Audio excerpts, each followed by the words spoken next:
Oke, halo, assalamualaikum warahmatullahi wabarakatuh. Selamat datang di channel YouTube saya, Aryani Nurfitria. Perkenalkan, saya Aryani Nurfitria. Saat ini saya sedang mengampu atau menjadi pembina di salah satu sekolah di Magelang untuk menjadi pembina English Club. Di sini saya akan share tentang kegiatan yang saya susun atau yang saya siapkan untuk satu semester ini. Yang pertama ya, untuk satu semester ini saya akan membahas tentang storytelling dan juga debate. Lalu, di video ini saya akan share tentang kegiatan-kegiatan seperti apa sih yang saya persiapkan atau mungkin bisa menjadi inspirasi ataupun contoh bagi teman-teman, Bapak Ibu sekalian kalau misalnya sedang menghadapi atau ingin membuat sebuah kegiatan bagi anak-anaknya. Oke, let's check this out. Nah, umumnya kalau misalnya untuk anak SMA ataupun para siswa, itu kan untuk ekskul itu dimulai dari bulan Agustus sampai dengan November untuk semester pertama. Nah, di mana dari bulan Agustus hingga bulan November itu terdapat 14 kali pertemuan dan setiap minggunya 1 kali pertemuan. Nah, dari 14 pertemuan ini, dari semester 1 ini karena saya akan membahas tentang storytelling dan juga debate, maka tiap materi akan saya bagi menjadi 2. Yang pertama yaitu storytelling, lalu yang selanjutnya adalah debate. Untuk storytelling sendiri itu terdapat 7 kali pertemuan, debate juga terdapat 7 kali pertemuan. Nah, yang pertama untuk storytelling itu, pertemuan pertama adalah introduction. Nah, introduction itu isinya apa aja sih? Introduction itu adalah perkenalan dari coach sendiri dan juga dari peserta didik untuk saling mengenal satu sama lain. Selain perkenalan antara coach dan juga peserta didik, maka dikenalkan juga tentang program dari ekskul ini, apa yang akan dipelajari selama 1 semester ini. Dan yang terakhir, yaitu adalah membuat English Club Agreement, atau kesepakatan klubnya. Nah, ini adalah kegiatan pada pertemuan pertama, yaitu introduction.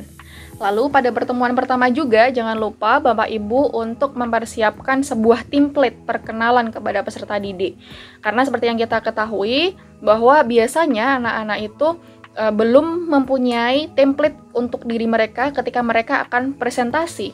Nah, template perkenalan ini harus selalu mereka ingat untuk ketika mereka harus memperkenalkan diri ataupun mereka akan presentasi. Jadi, Bapak Ibu bisa mempersiapkan template, misalnya contohnya ada greetingsnya, kemudian ada konten, kemudian ada penutup, salam penutup, dan lain sebagainya.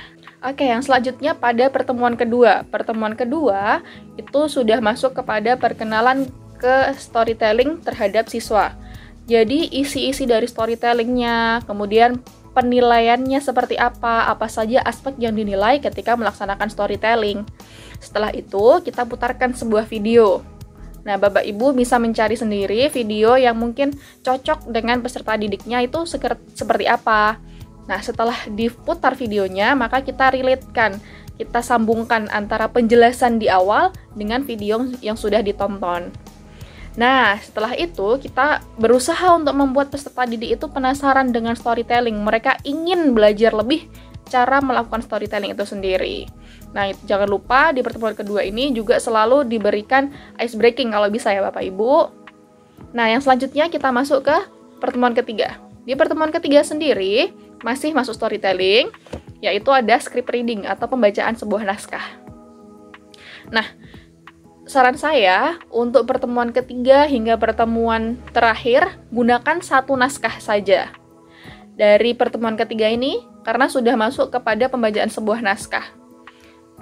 Pastikan bahwa naskah ini hanya naskah pendek, ketika dibaca itu mungkin akan membuat peserta didik juga mudah untuk memahaminya.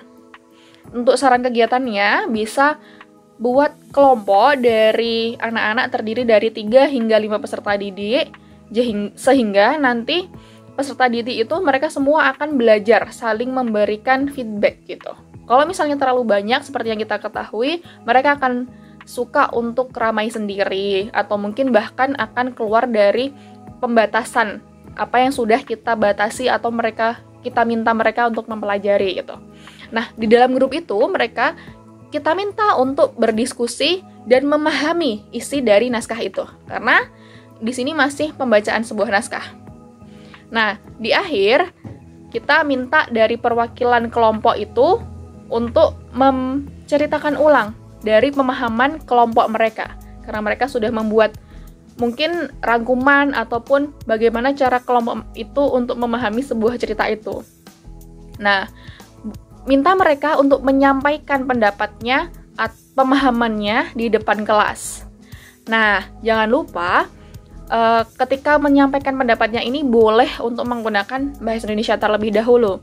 Karena di pertemuan ketiga ini goals kita adalah mencari tahu apakah peserta didik ini benar-benar paham atau belum dari naskah tersebut, seperti itu. Lalu pada pertemuan selanjutnya, yaitu pertemuan keempat, masih pada script reading, pembacaan naskah, namun ini sudah masuk kepada ekspresi ataupun gesture yang bisa digunakan ketika naskah itu dibaca. Seperti maksud saya adalah mungkin ketika mereka memperagakan, mendramakan. Contohnya nih, ketika mereka harus mengungkapkan help, help. Mereka baca tuh ada help, help. Tapi kira-kira ekspresi seperti apa sih yang cocok, yang bisa digunakan gitu. Namun ingat Bapak Ibu bahwa ekspresi ataupun pemahaman tiap anak-anak itu berbeda. Jadi jangan batasi benar atau salah. Gitu ya. Dan selanjutnya, pada pertemuan keempat ini, biarkan mereka untuk mencoba ekspresi-ekspresi tersebut. Berikan mereka waktu. Boleh atau bisa jadi, dan ini pasti, mereka akan memiliki cara tersendiri untuk mengekspresikan pemahaman mereka itu. Maksud saya juga termasuk dengan kesedihan atau marah, seperti itu ya.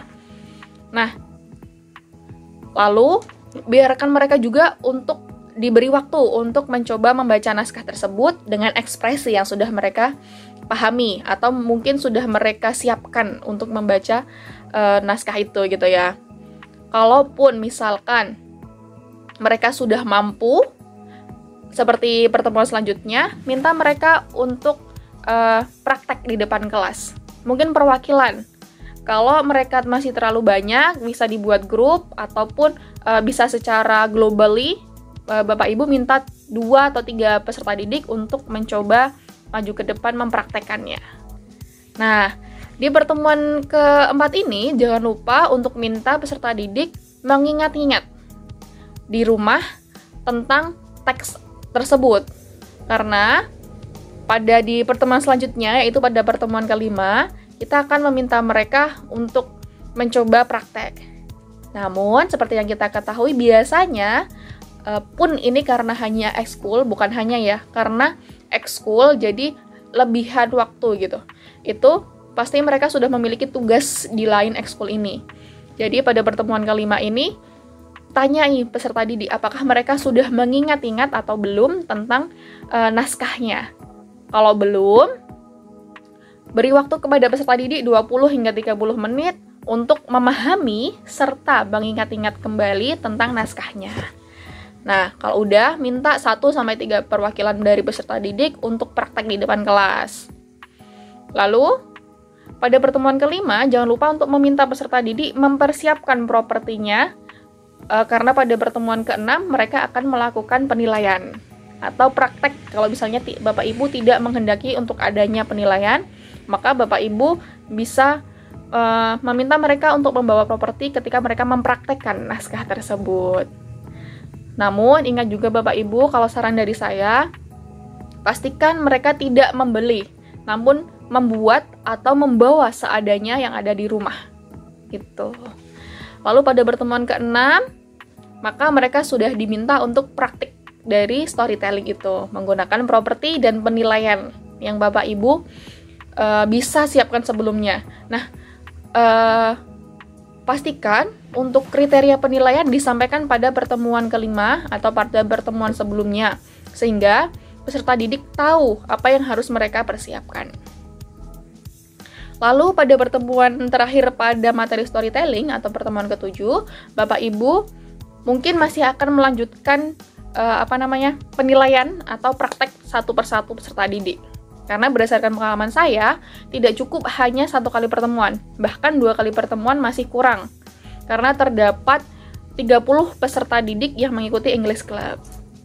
Nah, pada pertemuan ke-7 ini, ketika sudah selesai, bisa dilakukan evaluasi.